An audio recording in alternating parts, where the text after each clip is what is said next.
छत्तीसगढ़ में अब चुनाव होने वाले हैं और चुनाव होने वाले हैं तो ऐसे में राजनीतिक सरगर्मियां बढ़ी हुई हैं। रोज़ ही आपको लगभग दोनों ही पार्टियों के द्वारा कुछ न कुछ कार्यक्रम नज़र आते रहेंगे। ऐसे में आज जगदलपुर में एक अनोखा कार्यक्रम है तो लगा कि इसको भी आपको दिखाना चाहिए कि बस्तर में क्या हो रहा है भाजपा और कांग्रेस के बीच में। तो नमस्कार, मैं विकास तिवारी हूँ और आप बस्तर टॉकीज़ देख रहे हैं। पूर्व विधायक संतोष बाफना जी हैं और आज माँ दंतेश्वरी के मंदिर के सामने में कुछ कार्यक्रम आयोजित था। बाफना जी, क्या कार्यक्रम था, थोड़ा सा बताएं इसको। सबसे पहले आपको बधाई विकास जी, आपका बस्तर टॉकीज बहुत बढ़िया से रन कर रहा है, इसके लिए बधाई।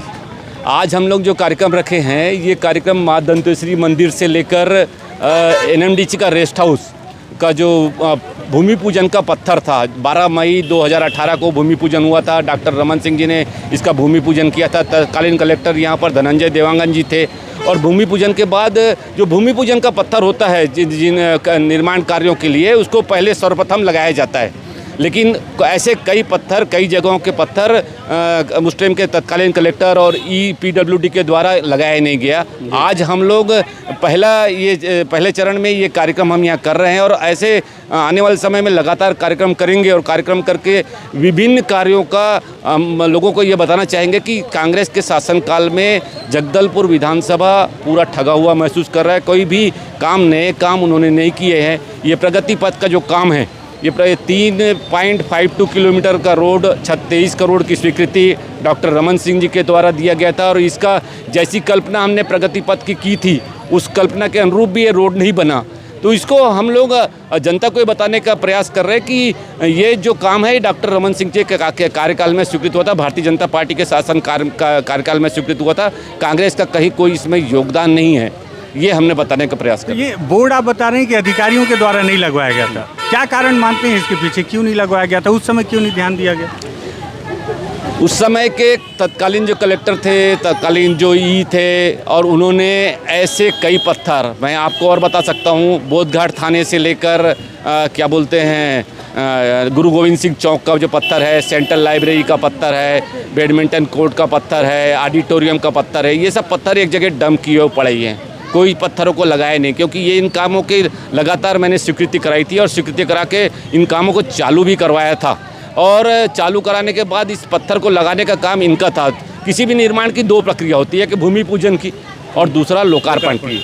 भूमि पूजन हमने कराया था, इसलिए ये हमारा श्रेय का बात है। तो इसको हम लोग प्रयास कर रहे हैं कि जनता को हम बताएं कि जगदलपुर की जनता को 5 साल के दरमियान कांग्रेस के शासनकाल में कोई राशि स्वीकृत नहीं हुई है। और मैं तो दावे के साथ फिर से कह रहा हूं आपके चैनल पे कि बजट के प्रोविजन में 1 रुपये का राज्य शासन का कोई योगदान जगदलपुर विधानसभा के विकास में नहीं है। डिस्ट्रिक्ट मिनरल फंड से जगदलपुर के विकास को जोड़ नहीं सकते। सिर्फ डिस्ट्रिक्ट मिनरल फंड से जगदलपुर का विकास हो जाएगा, ये संभावना नहीं है।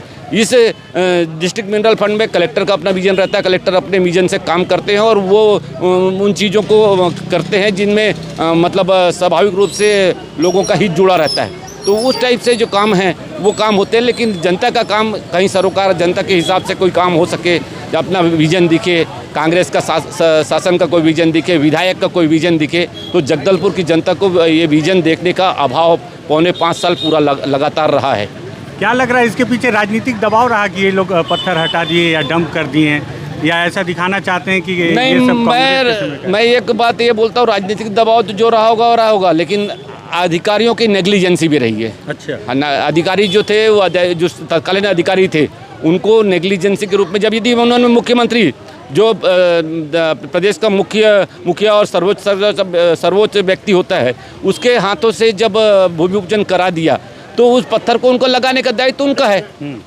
और हाथा ग्राउंड में ऐसे एक काम नहीं, मेरे हिसाब से सैकड़ों काम के भूमि पूजन कराए, लेकिन किसी जगह पे कोई लगा हुआ नहीं है। यदि हम कोलोंग के रोड की बात करेंगे, नानगुर से कोलोंग के रोड की 43 करोड़ की रोड, लेकिन आप जाएंगे तो पत्थर लगा हुआ नहीं मिलेगा आपको। आप दरबा चले जाएंगे, दरबा से क्या बोलते हैं कोलोंग का रोड, जो आज़ादी के बाद पहली बार हम लोग ने बनाया। किसी ने चिंता नहीं की इन रोडों की कि ये रोड कैसे बनेंगे, कैसे हो सकता है, उन क्षेत्रों में, रिमोट क्षेत्र में कैसे विकास हो सकता है, ये चिंता कभी नहीं की। चेचालगुर का पुल का बात है, हाट पदमुर के पुल का बात है, यदि हम हलवा कचौरा के पुल का बात है, यदि ऐसे कई चीज़ों का बात है हम करें तो पत्थर कहीं भी लगा हुआ नहीं मिलता है। आप जाके देख सकते हैं स्वयं भी। अच्छा भावना जी, जब ये वीडियो प्रसारित होगा तो जो दर्शक हैं वो एक सवाल ज़रूर करेंगे कि 5 साल बीतने को आए हैं, ये सवाल अभी चुनाव के दरमियान क्यों उठाए जा रहे हैं? 5 साल बीतने को आए हैं। मैं जनता को ये बताना चाहता हूँ 5 साल में आप लोग ठगे गए। अच्छा, ये मतलब ये पत्थर लगवाने का उद्देश्य है कि आप ठगे गए ये बताना? हाँ ना, ठगे गए हो और जगदलपुर की जनता ठगी गई है, ये बताना चाहता हूँ कि 1 रुपये का भी मद का पैसा, 1 रुपये का पैसा भी जगदलपुर के विकास के लिए राज्य शासन के मद से सम्माननीय मुख्यमंत्री जी ने नहीं दिया और सम्माननीय विधायक जी ला नहीं पाए, ये बताना चाहता हूँ। अच्छा बापना जी, एक और थोड़ा राजनीतिक सवाल है। बीते दिनों जो जगदलपुर के शहर जिला अध्यक्ष थे राजीव शर्मा जी, उन्होंने इस्तीफा दे दिया है और ये माना जा रहा है कि दीपक बैज जी जब से प्रदेश अध्यक्ष बने हैं तो इस वजह से उन्होंने हटाया। इसको लेकर बहुत राजनीतिक थोड़ी सी बातचीत हो रही है, आपका क्या सोचना है इसको? मेरा पर्सनल सोचना है ये कांग्रेस का अंदरूनी मामला है। इस मामले में मेरा टिप्पणी करना ठीक नहीं है और स्वाभाविक रूप से जो है वो नए दीपक अध्यक्ष बने हैं दीपक बैज जी, तो ट्यूनिंग का अभाव रहा होगा आपस में, तो इसलिए हो सकता है उन्होंने अपना रिजाइन दिया।